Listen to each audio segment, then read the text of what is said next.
Deus, querido Pai, muito te agradecemos, Senhor, por mais esta oportunidade que estamos tendo de aqui estarmos, que possamos aproveitar os ensinamentos que nos serão ministrados hoje, procurando vivenciá-los no nosso dia a dia. Obrigada, Senhor, por mais esta oportunidade. Graças a Deus e que assim seja. Com vocês, Rogério. Vamos lá.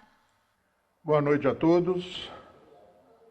É bom sempre dizer, né? É sempre um prazer essas oportunidades que a vida se nos oferece de falar, né, em nome da doutrina espírita, de falar a favor da doutrina espírita, né? Essa é uma brincadeira até que o Zé Manel fazia de vez em quando, falar sobre o espiritismo e a favor, né? Porque se a gente bobear, a gente acaba falando de forma prejudicial. Não contra, mas prejudicial. A Ângela falou no Laje aí, pessoal. O Laje, hoje de manhã, nós realizamos lá um café da manhã com os voluntários que vão trabalhar na festa. Então está franqueado aí o convite. A gente começa lá, a festa no dia 6, né? Dia 6 de novembro, mas a festa não acontece instantaneamente, né? Vamos fazer uma festa. Tem que trabalhar sábado, tem que trabalhar sexta, tem que trabalhar quinta, né? Quinta, sexta e sábado para realizar a festa no domingo. Então, está franqueado aí, quem quiser, quem puder ajudar, é só aparecer lá no Laje. A gente começa normalmente as atividades a partir das 8 horas da manhã. Na quinta, na sexta e no sábado, tá bom? Então hoje nós fizemos um café para reagrupar, né, essa equipe, porque houve uma desagregação do grupo, foram quase 3 anos sem realizar um evento, então foi necessário fazer esse café da manhã 2 semanas antes para a gente mensurar, medir qual a força de trabalho que a gente tem, né? Quem está disposto a continuar a ajudar, porque nós chegamos uma época que nós íamos fazer evento lá no Laje, nós contávamos assim com 100, 150 voluntários. Então era difícil, tinha que fazer até escala para eles irem trabalhando, de tanta disposição, de tanta gente disposta a ajudar, tá bom? Nós vamos falar hoje sobre espiritismo no dia a dia, né? Aquele será possível que entrou aqui, entrou agora às 5h30 da tarde. Esse será possível, eu coloquei nesse slide aqui agora às 5h30 da tarde, numa revisão que a gente sempre faz, né? Que a gente vai montando, eu não sei como as outras pessoas fazem, mas eu levo aí pelo menos uns 10 dias para montar uma palestra, até porque eu gosto do ineditismo, de fazer uma coisa inédita. Eu não aproveito slide, eu não aproveito assuntos, então é sempre inédita. E esse será possível entrou agora. Eu estava falando para a Ângela aqui que minha filha revisa as palestras e edita as palestras para colocar na internet. A gente tem alguns canais na internet. Ela diz, pai, tem sido muito legal. Mas as minhas amigas, o pessoal da faculdade, o pessoal que eu converso, que pede para eu mandar, que eu mando, que eu endereço, na intimidade, assim, eles dizem, é muito teórico, é muito profundo às vezes. Por que você não faz uma experiência de falar sobre o espiritismo de forma factível, de forma aplicável, de forma realmente de implementação, de utilização desses conhecimentos? Seja feita a sua vontade, né? Vamos falar, até porque nós vamos falar de experiência própria, nós vamos falar daquilo que nós sentimos, daquilo que nós vivemos na nossa própria vida. Então, o espiritismo é uma doutrina, ela tem uma força muito grande, porque ela apela sempre à razão, ao bom senso, ao critério, à lógica. Isso faz muitas vezes com que nós não adentremos de forma muito profunda nesses conhecimentos. E é muito comum que nós permaneçamos na superfície do espiritismo mesmo, dessa apresentação. E passamos a nos satisfazer muito com palestras, né? Hoje, com a internet aí fervilhando de palestras, você assiste palestra aí quantas você quiser, quantas vezes você quiser, e todas inéditas, né? Tem um arsenal aí, um manancial gigantesco de palestras. Então a gente percebe que é preciso realmente que nós implementemos essas propostas nas nossas vidas. E quando fazemos, eu ia falar, quando faço, né? Porque eu falei de falar de uma proposta pessoal. Quando eu utilizo esses conhecimentos na minha vida, no dia a dia, eu percebo uma eficiência muito grande. Eu percebo resultados positivos. Eu consigo ratificar a proposta desses espíritos mais experientes que nos passam. Por que eles trazem tantas e trouxeram tantas experiências através da psicografia? Porque nós temos tantos livros com mensagens edificantes e experiências pessoais, onde espíritos relatam as suas próprias experiências, os aprendizados por que passaram, para que não seja necessário nós mesmos passarmos pelos mesmos percalços, pelos mesmos constrangimentos, pelas mesmas dificuldades. Nós aprendemos também com a experiência do outro. Somos seres experimentadores, mas nós conseguimos aprender e apreender a experiência do outro, quando nós realmente estamos dispostos. Então, nós temos aí também uma gigantesca obra de experiências que nos mostram equívocos, descaminhos, tropeços, para que nós possamos, através dessas experiências relatadas, não nos propormos a passar pelos mesmos percalços, pelas mesmas dificuldades.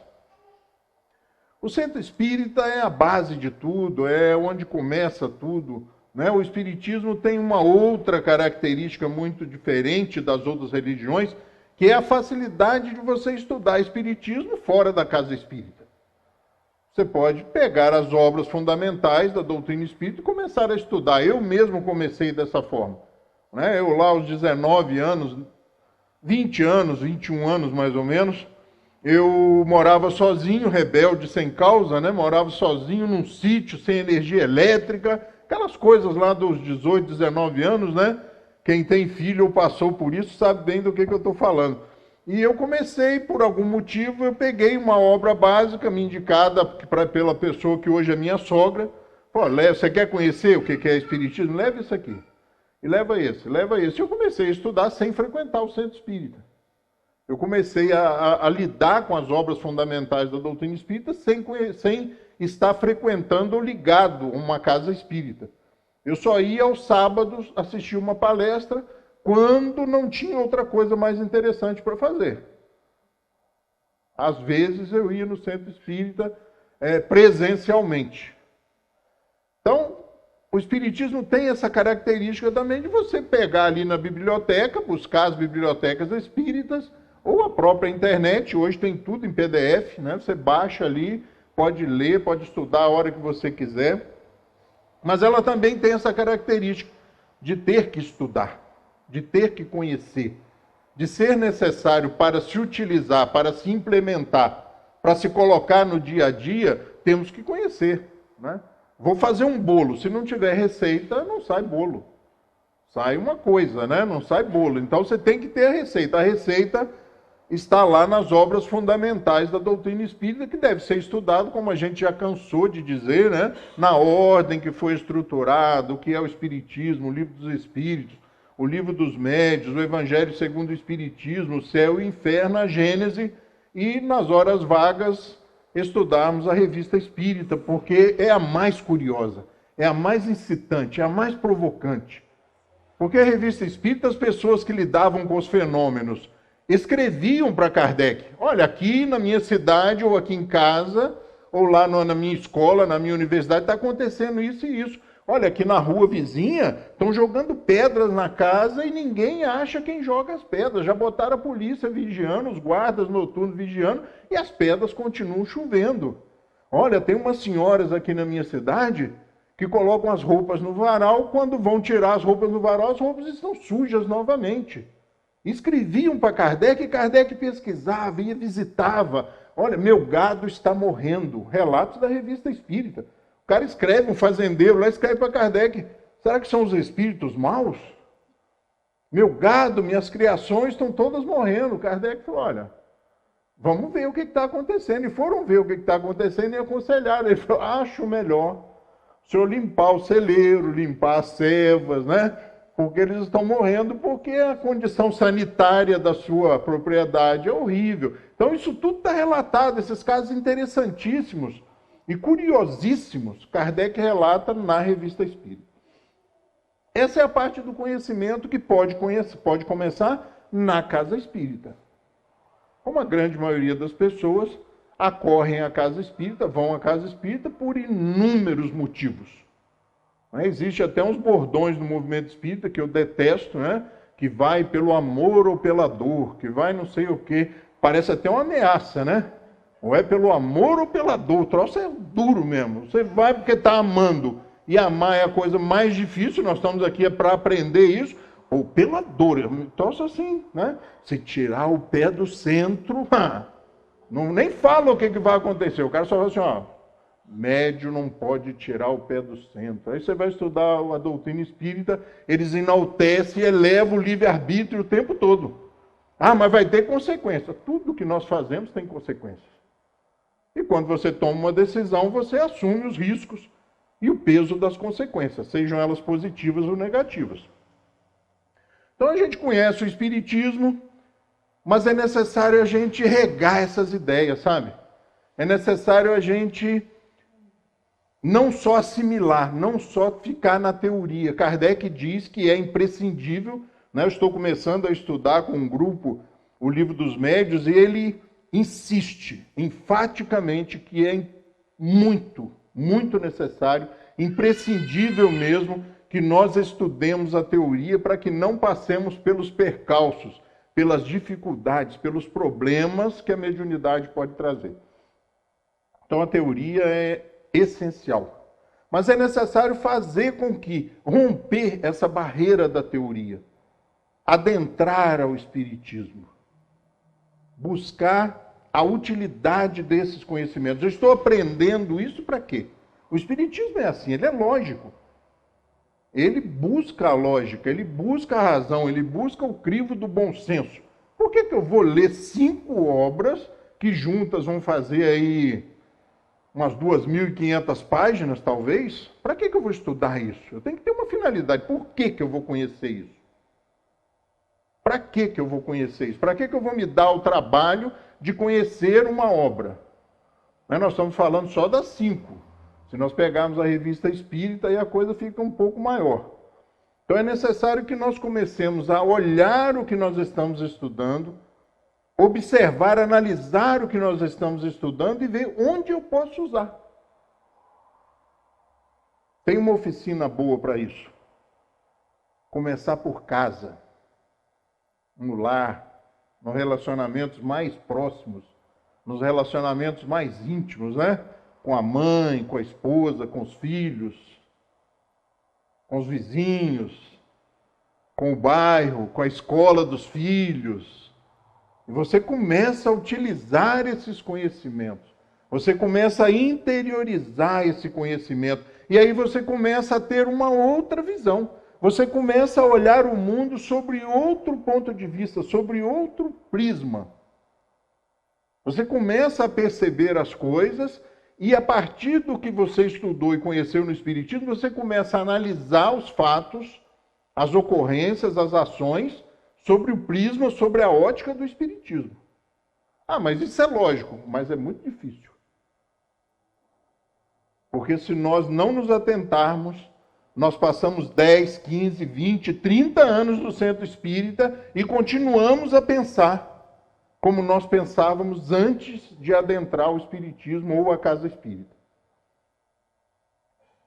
Existe uma pergunta filosófica muito interessante que diz assim: o que é mais fácil mudar? Uma crença ou um costume?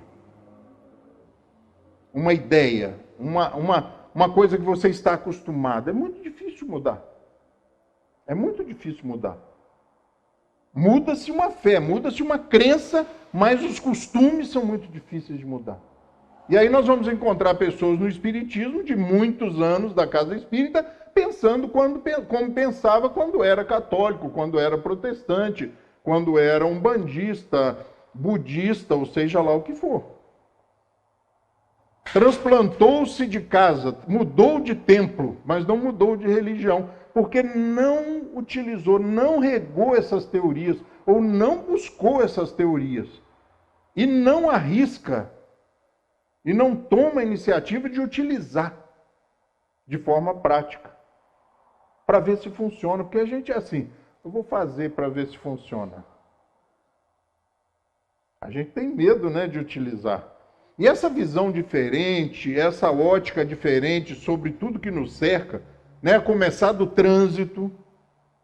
Friburgo, há uns anos atrás, muitos anos, gente, muitos anos atrás, muitos anos mesmo, o trânsito era tranquilo, né? Hoje, você sai domingo, né? Eu sou da época que você saía domingo à tarde, parecia que acabou a cidade, né? Pista livre, tinha ninguém. Essa hora, então, estava todo mundo em casa.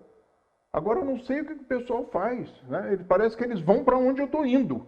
É uma coisa impressionante. Eu saí de Conselheiro agora, parece que todo mundo estava saindo de Conselheiro, todo mundo vindo de Bom Jardim, de Cordeiro, de Macuco na mesma hora. Parece uma perseguição. Começa aí a utilização da razão. Não dá mais para sair faltando 10 minutos. Por enquanto, eu e minha mãe estabelecemos 30. Para sair ali do Prado de Conselheiro Paulino, não sei se alguém, tem gente que mora aqui na cidade nem sabe que existem esses lugares lá para dentro, né? Prado de Conselheiro Paulino. A gente sai dali, perto do Colégio SEC, ali, 30 minutos é a margem de segurança, para ter garantia que vai chegar aqui. Se mesmo quando eu cheguei aqui, a Ângela falou assim, eu já estava perguntando, cadê o Rogério? Né? Então, vou sair mais cedo. Ainda pago contas no banco. Vocês acreditam que ainda tem gente que paga conta no banco? Que vai ao banco? Está ficando cada vez mais difícil, né? Porque agora tem um monte de agência que você não pode entrar mais com dinheiro, não aceita depósito. Fica até pensando, eles falam que é agência de negócios. Aí você tem que sair lá de Conselheiro para vir aqui no centro da cidade para fazer um depósito, ou arriscar-se naquela máquina que pega o seu dinheiro, leva lá para dentro, dá uma analisada em tudo e te devolve a maior parte. Não sei se já passaram por essa experiência moderna. Precisa de espiritismo para lidar com isso, gente. Que a vontade é espancar a máquina. Você fala assim, deve ter alguém aí dentro implicando comigo, porque essas notas são todas boas, tudo igualzinho, bonito. Eu desamassei uma por uma. Respire. E se prepare para ir no banco. É sinônimo de sofrimento, então vá já resignado, vá preparar. Isso é colocar a doutrina espírita, colocar o cristianismo ali no teclado da máquina. Não ter onde estacionar perto do banco também, né? E esmomo passa e multa, mesmo não tendo onde estacionar. Então os dias vão ter que criar uma nova agência onde você entra de carro. Né? Você vai lá dentro da agência de carro, porque não tem onde. Então, para sair de casa, fica legal nós espíritas, no nosso caso específico, utilizarmos o espiritismo, nos prepararmos para esses percalços, para essas coisas que, se você se prepara e sai de casa sabendo o que te espera, você pode evitar uma úlcera, uma gastrite, né? Uma agressão a alguém desprevenido. Ou seja, equilíbrio. Você colocar o espiritismo no dia a dia e pensar... É muito difícil, gente, pensar de forma espírita.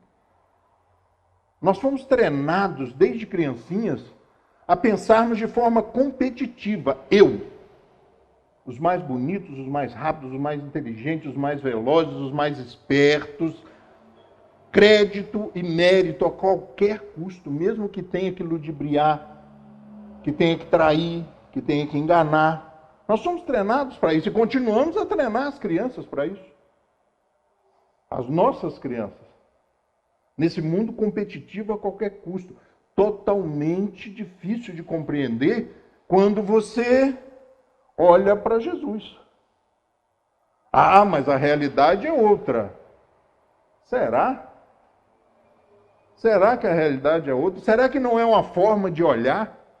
Será que não é falta de olhar? Eu tenho gostado muito, sabe? Eu passei a gostar muito de algumas palavras. A língua portuguesa é mágica, né? Delicadeza.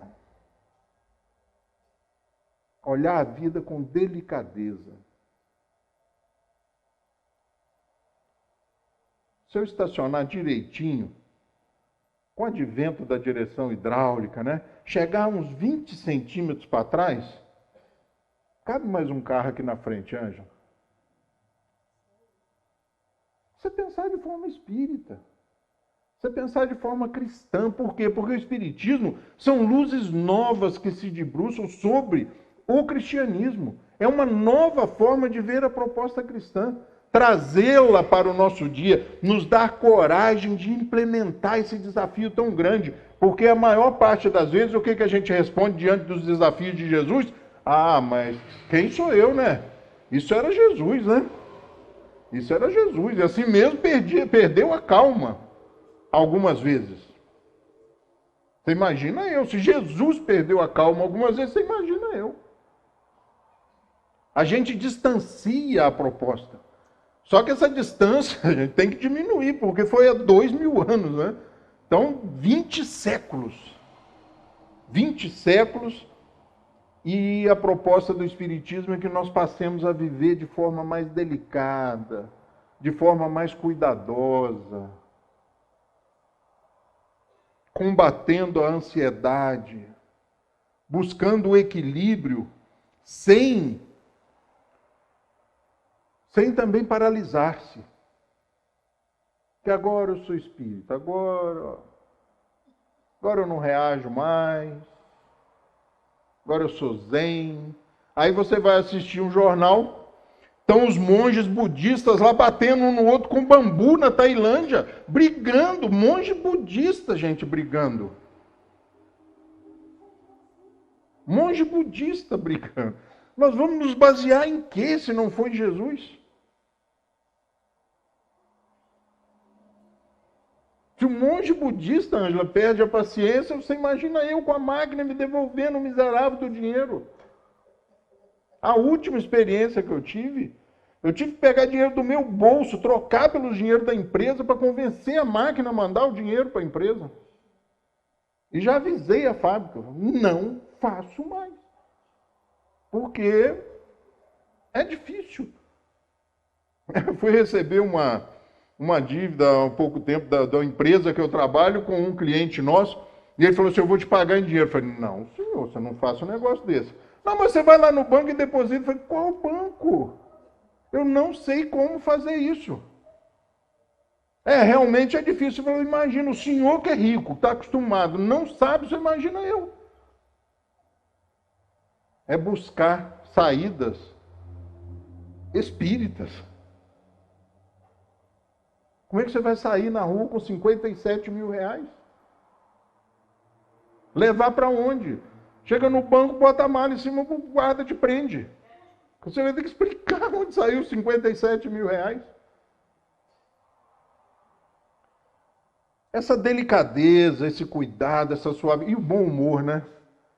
Espiritismo, às vezes as pessoas acham, quanto mais você se aprofunda, o cara olha para Kardec, aí Kardec está sempre lá assim...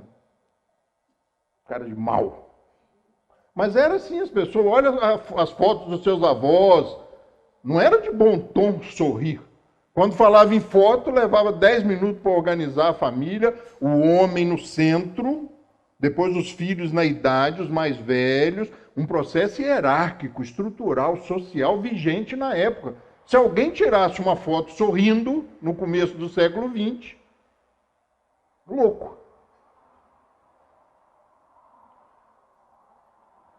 E a gente confunde isso com tristeza, com melancolia. E aí fecha o senho. Agora eu sou espírita. Não. Bom humor. Bom humor. A gente acha que os espíritos superiores são tudo... Não, os caras são bem-humorados. Kardec, você vai estudando Kardec, você percebe, assim, sabe? Aquelas tiradas, aquelas sutilezas...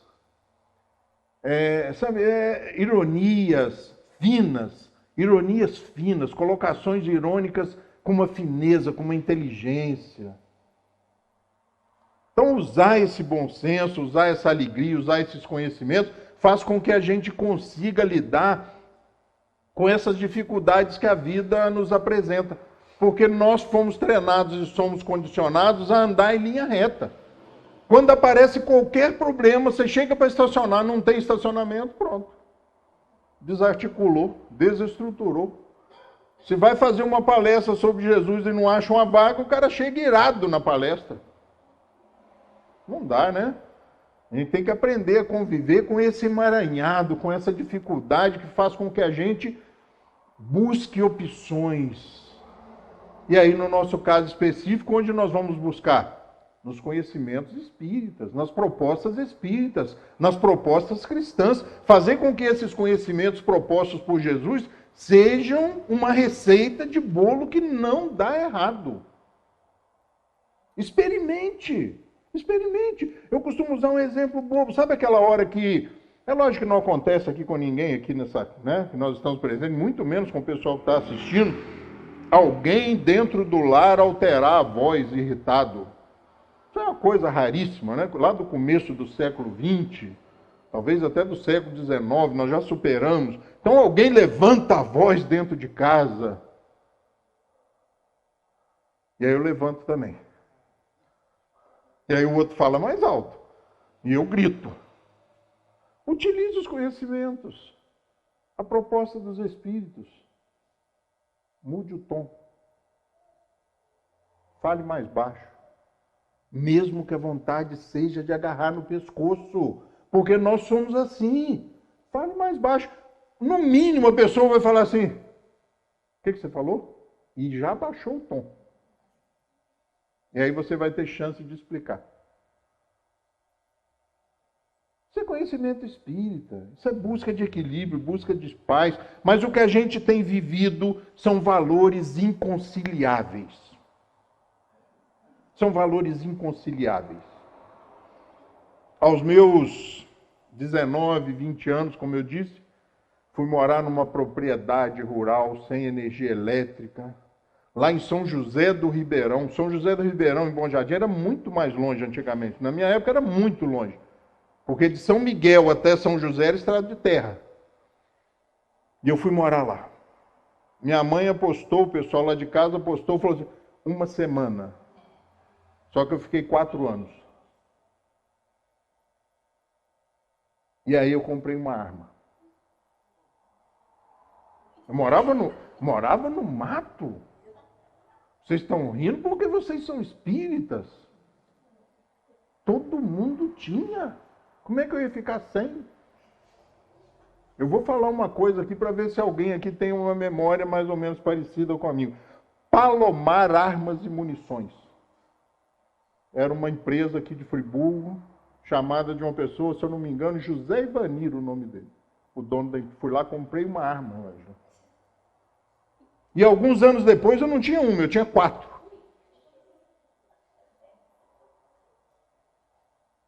Falei que ia falar de mim. E os valores mudaram. Os valores foram mudando.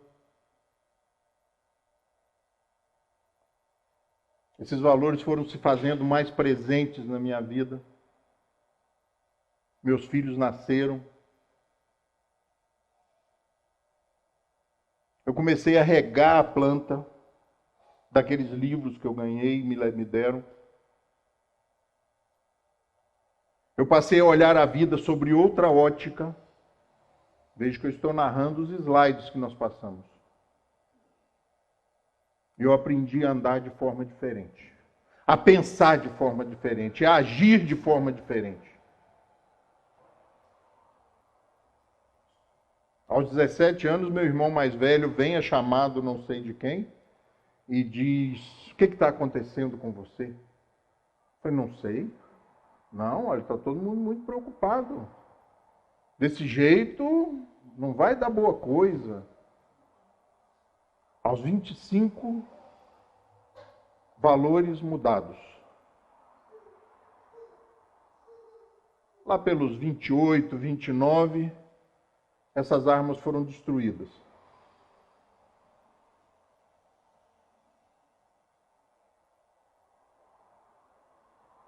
Para mim, pessoalmente, valores inconciliáveis. Porque quando Jesus me fala de vida,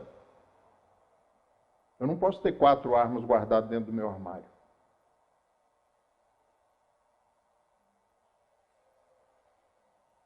Valores inconciliáveis como óleo e água, sabe? Que não se misturam. Essa é a proposta de Jesus. Para que nós façamos uma releitura, uma revisão nas nossas vidas e abracemos esses valores. E tenhamos coragem de colocar nas nossas vidas.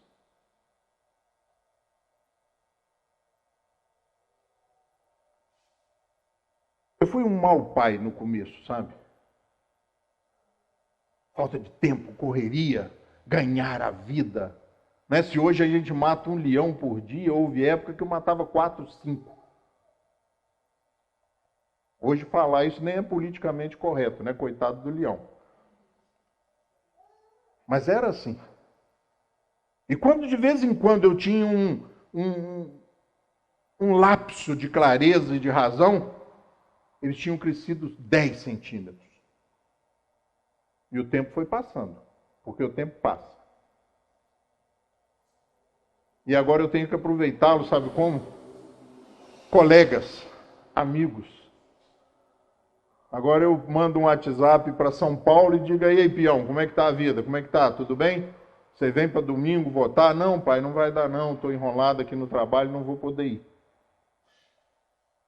E agora a gente tenta recuperar o tempo. Mas é diferente. Sabe, de quando eles andavam no meio dos bancos na casa espírita, de quando eles iam para a evangelização e eles foram para a evangelização. Tinha dia que chorando, mas iam para a evangelização. E aí o Espiritismo já tinha me ensinado para não fazer trocas. Não, vamos no centro, porque depois a gente passa no Bombonier. Não, isso não é legal. Porque vai chegar uma hora que a exigência da troca vai ser impossível de você conseguir fazer. E aí nós nos deparamos novamente com Jesus. Seja, porém, o vosso falar, sim, sim, não, não.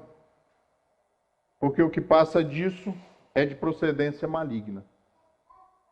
E não sabemos muito isso. A gente usa muito, sim, sim, não, não. Não, se tiver que falar sim, eu falo sim. Se tiver que falar não, eu falo não. Será?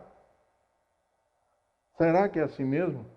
Como conciliar, gente, essas demandas, essas dificuldades, esses problemas, todos esses impasses? Eu escrevi um artigo hoje na internet dizendo assim que eu publiquei uma frase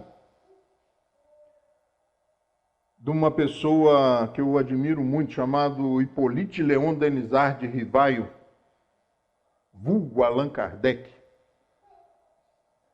E eu publiquei uma frase na internet, em uma das minhas redes sociais, eu conto isso nesse artigo, que é assim: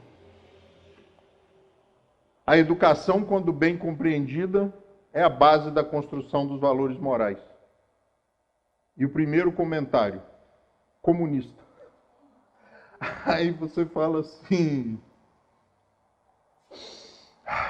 né? E aí eu publiquei uma outra de Kardec outro dia, numa rede social que eu só publico coisas de Kardec. Só obras fundamentais, trechos incitantes, provocantes da doutrina espírita. E a pessoa disse assim, isso é coisa de Paulo Freire. Aí eu falei assim, olha... E não concordo. Ele escreveu embaixo, ela escreveu, não sei quem era, né, escreveu embaixo. E eu disse assim, para conhecer Kardec, serão necessários alguns anos de estudo. Para discordar, algumas décadas. E eu já vou te prevenir. Você vai perder. Porque eu faço isso há 30 anos e nunca consegui vencer uma. Então esse equilíbrio, sabe, entre o que são valores cristãos, o que são valores, no nosso caso específico, de espíritas, e viver, é muito difícil. Porque eu vou deixar para a criatividade de vocês a resposta que me veio no primeiro momento. Ou as respostas que me vêm no momento. Eu tenho 6 redes sociais, sabe? Uma tem 19 mil pessoas, a outra tem sei lá quantos mil, são muitas pessoas. Mas eu faço por prazer, tanto é que eu não divulgo as minhas redes sociais. Mas eu tenho utilizado esse critério de contar até 10, respirar algumas vezes e pensar: o que será mais útil eu responder? Abraçar a violência vigente e me tornar também um violento? Ou tentar ir por outro caminho? Caminho do convencimento, da persuasão, do exemplo. Como eu disse, falar mais baixo quando a vontade é pegar no pescoço. Só que aí você pensa de forma espírita e fala assim: eu peso 120 quilos, tenho 1,83 m. Uma pessoa desse tamanho, desse porte, desequilibrada, é uma ameaça às pessoas. Então você tem que aprender a se controlar.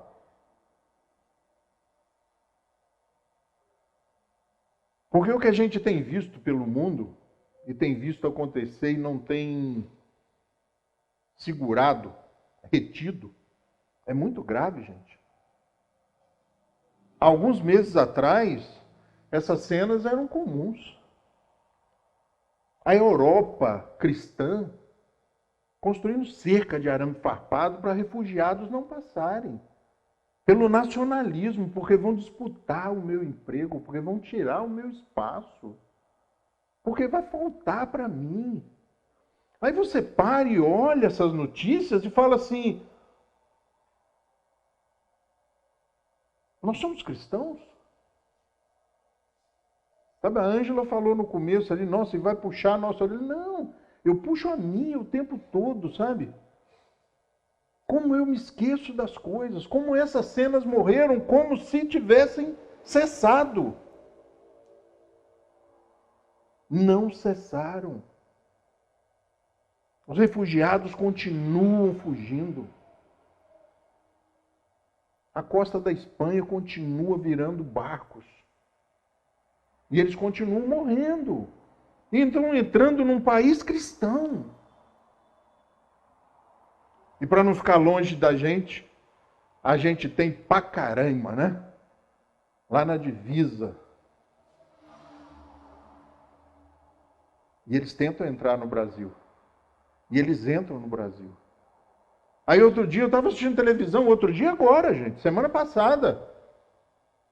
E levaram os refugiados paquistaneses, se eu não me engano, para tomar banho, porque tinha dias que eles não tomavam banho, porque eles estão presos no aeroporto de Guarulhos. Não é no aeroporto de Varginha, lá onde teve o ET, não é não. No aeroporto de Macaé, não, no aeroporto de Guarulhos, o maior aeroporto do país. Na maior cidade do país. Famílias estão vivendo no saguão do aeroporto, aqui no Brasil, Ângela. E nós somos uma nação cristã. Quem não é católico é protestante. Quem não é protestante, nós somos eminentemente, majoritariamente cristãos. Sabe, é isso que me choca às vezes. As pessoas falam assim: como você é fechado. Como você é triste. Teve um dia que Pedro procurou Jesus. Ele tinha sumido. Finalzinho da tarde, começo da noite. Tinha sido um dia de trabalho daqueles. Começaram ao raiar do dia. E socorreram, abraçaram, curaram. E no finalzinho do dia, Jesus se separa, some, e Pedro vai procurá-lo. Encontra-o sentado numa pedra. E aí essa ideia é minha, né? Não sei onde Pedro encontrou. E Pedro narra que Jesus estava triste. Estava taciturno, pensativo. Eu acho que é esse sentimento, sabe, de ver tanta dificuldade.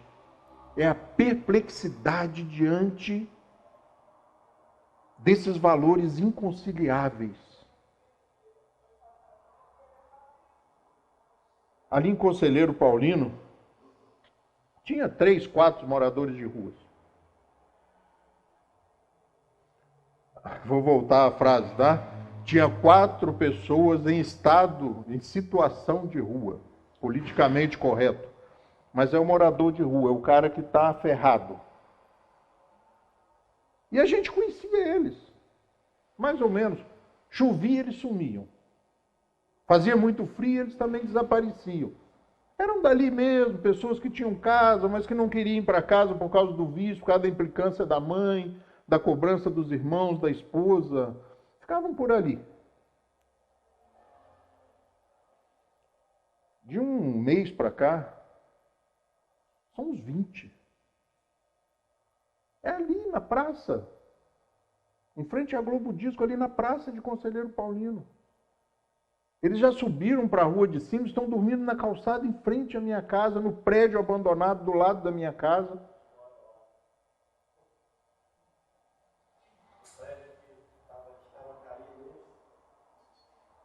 Eu moro do lado desse prédio que ia cair. E eles trocam de calçada, é interessante. Outro dia eu vi um se arrumando assim no muro, assim, aí eu busquei a razão, o motivo, né? É porque do outro lado da rua, nesse prédio, o sol estava batendo, e tem feito um sol mais forte, né? Aí ele fala, de tarde, quando eu voltei, ele estava lá na sombra. Então ele acompanha o movimento do sol, né? Para ali buscando conforto. Aí você sai do escritório, meu escritório é ali na rua, e vai para casa e se depara com uma situação dessa. Tinham 2 lá agora, anteontem, na quinta-feira ou na sexta. Eles não devem ter mais de 25 anos, gente. 2 garotos.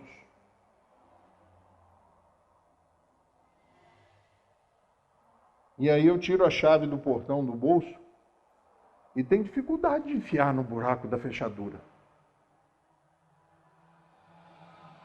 Porque são valores inconciliáveis. Como lidar com isso? Ah, mas eu não tenho nada com isso. Como eu não tenho nada com isso? Ou eu sou, ou eu não sou. Ou é sim, sim, ou é não, não. Eu vivo essa dificuldade, porque nas coisas mais comuns, nos atos mais comuns, a gente vê coisas assim bobas, e devem começar por coisas bobas. Sabe, ceder o lugar, deixar o outro entrar, dar a vez. Cara, isso gera um sentimento em você, sabe? Você se sente uníssono com esta proposta que a gente fala, né? Eu não posso mais na minha vida subir para falar de cristianismo, para falar de espiritismo e me deparar com essas coisas e passar por cima.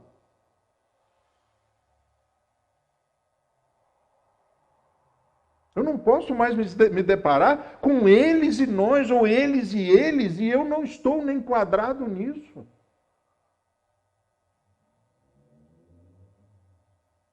Nós vivemos hoje um país rachado, partido. Como nós vamos conviver com isso? Como nós vamos conviver com isso? Valores inconciliáveis. Onde as pessoas não buscam mais, sabe? O ônibus vem e eu quero ser o primeiro a entrar, e com 1,80 m pesando 120 quilos, isso é muito fácil. Não precisa nem fazer força, é só parar em frente à porta, porque acabou.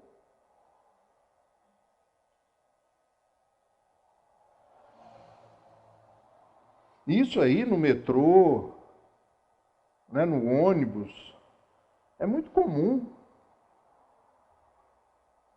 E tem que começar em casa. É um processo de começar em casa. É um processo de você se preparar para sair.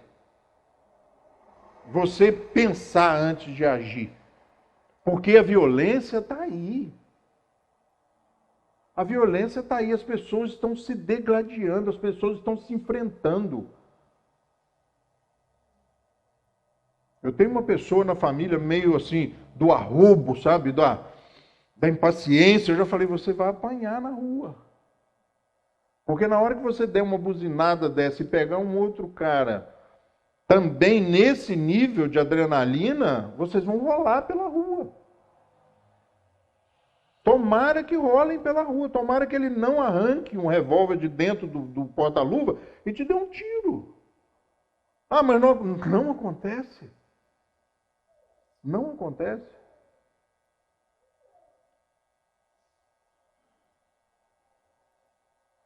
E aí nessa escalada do espiritismo, nessa busca do espiritismo, para relaxar, gente, eu trouxe uma frase muito interessante de uma pessoa totalmente conhecida, ou totalmente desconhecida, não sei, Alexander Graham Bell. Histórica, né? Lá da época do... Né? Eu sou da época do ginásio, do 2º grau, né? Ainda não tinha ensino médio, né? Não parece não, mas são 59, quase 60 anos de caminhada e tal. E ele disse assim, olha, nunca ande pelo caminho traçado, pois ele conduz somente até onde os outros já foram. Nunca ande pelo caminho traçado, pois ele conduz somente até onde os outros já foram. Faça o inabitual. Haja de forma diferente. Pense de forma diferente. E tenha como base, no nosso caso específico, as bases cristãs. Porque elas constroem em nós valores éticos, morais, necessários para que nós possamos escolher os nossos caminhos. E o cristão não dá para escolher esses caminhos que se oferecem ou que se apresentam. São valores inconciliáveis. Não tem como conciliar.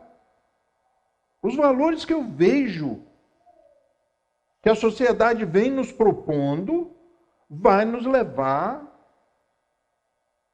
a lugares lamentáveis, a situações lamentáveis.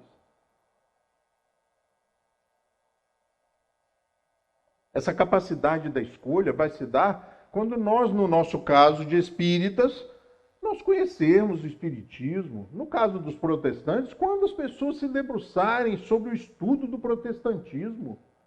As pessoas falam sem conhecer. Ouvem e compram as ideias porque não tem como argumentar, porque você não conhece nada. E como você vai argumentar? Você toma aquilo como verdade. E aí você vê a divisão dentro da igreja protestante. Por quê? Porque as pessoas não se entenderam e tomaram outro caminho. E é isso mesmo. Kardec diz sobre o espiritismo que é melhor que nós tivéssemos ou tenhamos pequenos núcleos espíritas, sabe, pequenos grupos onde as pessoas se conhecem. Uma vez uma pessoa me perguntou uma coisa, ele não era espírita e me fez para me provocar, falou assim, quantas festas você já deu e convidou o pessoal do centro? Eu levei um choque. Se desse tamanho eu pudesse desmaiar, eu tinha desmaiado. Eu levei um choque. Porque naquele momento eu tinha duas vidas. Eu tinha uma vida social, na piscina, na churrasqueira, lá em casa, e uma outra vida no centro. São colocações, eu sei que são colocações do meu, eu estou falando de mim. E aí me dá o direito de falar e eu acho, sabe, que a gente tem que... Lembra lá atrás que eu falei que a gente tem que saber por que eu vou estudar isso, por que eu vou conhecer isso? A gente tem que parar e falar, por que eu estou indo lá? Por que eu escolhi esse caminho? O que esse caminho está me trazendo? Quais os benefícios que essas minhas escolhas estão me trazendo? Ou eu abracei essas ideias só para me sentir aceito? Ou eu abracei essas ideias só para me sentir incluído, envolvido, fazer parte? São esses valores que eu creio? São esses valores que eu acredito? São esses valores que eu quero para a minha vida? Essas são as perguntas, os questionamentos que eu estou fazendo na minha vida nesse momento, colocando a mão na massa, sabe? Fazendo com que essas experiências propostas pelo Senhor Jesus sejam colocadas na vida. Ah, isso é religiosismo, isso é piegas. Não, isso é prática, isso precisa de ter coragem para fazer. Você fazer um balanço, peraí, eu estou envolvido em quê? Eu estou crendo em quê? O que me propuseram e eu abracei como verdade? É isso mesmo? Esses valores são conciliáveis, são aceitáveis para um cristão? Nós vamos nos assustar, porque não sei vocês, mas eu me assusto com coisas que eu abracei, sabe, com aquelas crianças tentando passar debaixo da cerca de arame farpado. E elas tentam passar, às vezes, debaixo da cerca de arame farpado até da minha casa, sabe?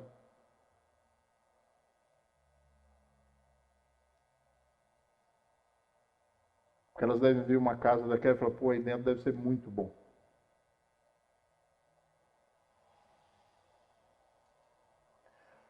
Para encerrar, desculpem não sei se é franqueza, eu não sei o que é. Mas é o que eu tenho vivenciado, sabe? Visto, assistido e incompreendido. Não tenho conseguido compreender esse desafio a essas propostas cristãs.